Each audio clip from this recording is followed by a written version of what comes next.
પાલિતાણા ખાતે અગ્રણીઓનું સ્નેહમિલન અને વિદ્યારત્ન એવોર્ડ સમારોહ યોજાયો.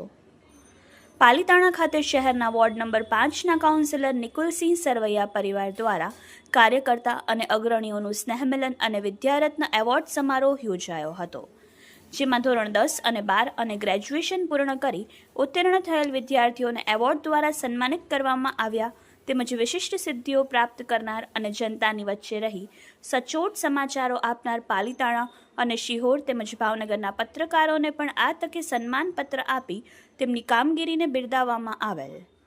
સાથોસાથ યશવી ગુજરાત ન્યૂઝની કામગીરીને બિરદાવીને અમારી ચેનલના રિપોર્ટરને પણ સન્માનિત કરવામાં આવ્યા હતા. આ કાર્યક્રમમાં પાલિતાણાના હિન્દુ સમાજના ધર્મગુરુ, મહંતો અને મુસ્લિમ સમાજના ધર્મગુરુ તેમજ પાલિતાણા સામાજિક ક્ષેત્રે કામ કરતી સંસ્થાઓના પ્રમુખોની વિશિષ્ટ ઉપસ્થિતિમાં વિદ્યાર્થીઓ અને પત્રકારોને સન્માનિત કરાયા હતા. સર્વ સમાજના વિદ્યાર્થીઓનું નિકુલસિંહ સરવૈયા દ્વારા એક મંચ ઉપર છેલ્લા 3 વર્ષથી એવોર્ડ આપી સન્માનિત કરાતા દરેક સમાજના અગ્રણીઓ અને વિસ્તારના અગ્રણીઓ અને કાર્યકર્તાઓ દ્વારા નિકુલસિંહ સરવૈયાને સન્માનિત કરી અભિનંદન પાઠવ્યા.